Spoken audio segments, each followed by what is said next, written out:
নমস্কাৰ বন্ধু বান্ধৱীসকল, মোৰ অন্য এটা ভিডিঅ'লৈ আপোনালোক সকলোকে পুনৰবাৰ স্বাগতম জনাইছোঁ। এয়া দেখিছেনে, অলপ কোমলীয়া ৰঙালাও পাত মই গছৰ পৰা ছিঙি আনি লৈছোঁ। আমাৰ ঘৰতে লগা হয়। এনেওতো ৰঙালাও আগৰ চব্জি খাওঁ, ৰঙালাও ফুলৰ বৰ বনাইও খাওঁ ন।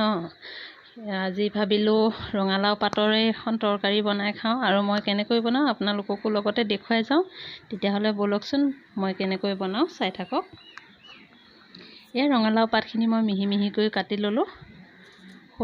সৰু মানে একদম মিহি মিহিকৈ কাটিছোঁ আৰু কাটি লৈ এতিয়া এইখিনি মই ধুনীয়াকৈ অকণমান নিমখ সানি মানে মোহাৰি ল'ম। ৰঙালাও পাতখিনি এনেকৈ বনাই খালে খুব ভাল লাগে খাবলৈ। ইয়াতে মই খাৰ দি বনাম আৰু মাছ দি বনাম। চাই থাককচোন, যদি নাই খোৱা এদিন বনাই খাব। এয়া চাওকচোন, ৰঙালাও পাতখিনি মই কেৰাহীত দি দিলোঁ। কেৰাহীটো গৰম হোৱাৰ পাছত মই দি দিছিলোঁ। এতিয়া ইয়াতে মই নিমখ দিম। এয়া নিমখ দি দিলোঁ। এতিয়া মই হেতা পাতে দি লৰাম। এয়া কলখাৰ দিছোঁ অলপ। শাকত খাৰ দিলে খাবলৈ বেছি ভাল লাগে, আৰু শাকখিনি ধুনীয়াকৈ গলি যাব। সেইকাৰণে মই এনেকৈ দি দিছোঁ।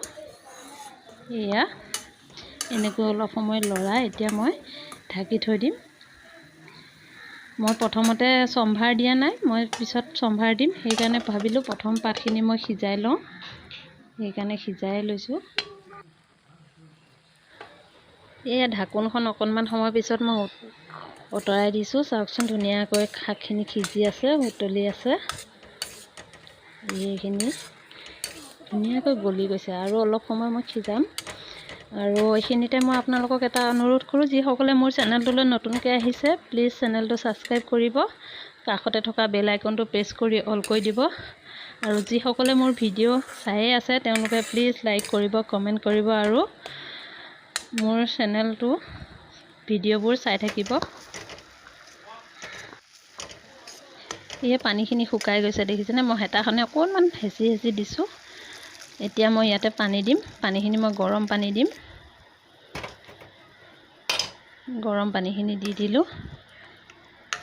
ৰঙালাও পাতৰ এই তৰকাৰীখন খাই কিন্তু খুব সুন্দৰ লাগে। ঘৰতে হোৱা ৰঙালাও পাত খাই এনেও ভালেই লাগে।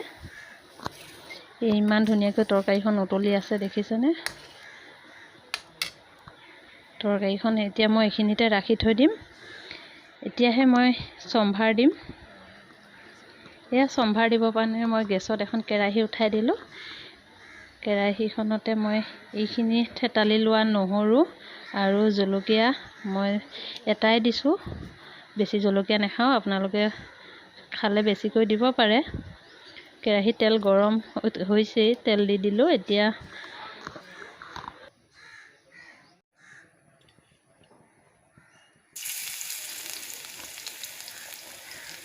এয়া মই তেলত থেতালি লোৱা নহৰুখিনি দি দিলোঁ, আৰু কেঁচা জলকীয়াটো দি দিম। এইখিনি অকণমান ৰঙচুৱা হোৱালৈকে অকণমান ৰখাৰ পিছতে মই ইয়াতে তেলতে মই হালধি দি দিম। হালধি অকণমান দি দিছোঁ, আৰু এইখিনি হৈছে। এতিয়া মই ইয়াতে দি দিম তৰকাৰীখিনি, যিখিনি মই সিজাই ৰাখিছিলোঁ। সিজাই লোৱা ৰঙালাও পাতৰখিনি মই ইয়াতে দি দিম। এতিয়া এনেকৈ বনাই খাব। মই দি দিলোঁ। খাৰ দিয়াৰ কাৰণে অকণমান ৰঙা হৈ গৈছে দেখিছেনে। ধুনীয়াকৈ গৰম পানীও দিছিলোঁ, সেইকাৰণে তৰকাৰীখন ধুনীয়াকৈ উতলি আছে। ইয়াতে মই এটা বস্তু দিম। শাক যিহেতু অকণমান পাতল হয়, সেইকাৰণে কিছুমানে আলু দিয়ে, মই আলু নিদিওঁ। মই অকণমান পিঠাগুড়ি দিম। পিঠাগুড়িখিনি মই পানী অকণ দি গলাই ৰাখিছিলোঁ, এতিয়া দি দিলোঁ। এনেকৈ মানে অকণমান পিঠাগুড়িটো দিলে তৰকাৰীখন অকণমান খাবলৈ ডাঠ হয়, আৰু যিহেতু খাৰ দিছোঁ, খাবলৈ খুবেই সুন্দৰ হয়। এতিয়া তৰকাৰী পূৰা উতলি আছে। ইয়াতে দি দিম মাছ। এয়া মাছ দি দিলোঁ। মাছ দিয়াৰ পাছত মই আৰু 5 মিনিটমান সময় তৰকাৰীখন উতলিবলৈ দিম। তাৰপিছত আমাৰ তৰকাৰী ৰেডি হৈয়ে যাব। এখন খুব সুন্দৰ হয়, খুব চিম্পুল হয়, খাবলৈ খুব সোৱাদৰ হয়। খাই চাবচোন এবাৰ ৰঙালাও পাতৰ এই তৰকাৰীখন। এয়া ধুনীয়াকৈ তৰকাৰীখন উতলি আছে। মই অকণমান লৰাই দেখুৱাইছোঁ। পিঠাগুড়ি দিয়াৰ কাৰণে তৰকাৰীখন অকণমান ঘন হৈছে। চাওকচোন, ভাতৰ লগত এনেকৈ সানি খাবলৈ খুব ভাল হয়। আৰু যদি মোৰ তৰকাৰী ৰেডি হৈছে আৰু এনেকৈ উতলি আছে আৰু গেছ অফ কৰি দিলোঁ। মোৰ তৰকাৰী ৰেডি হৈয়ে গ'ল।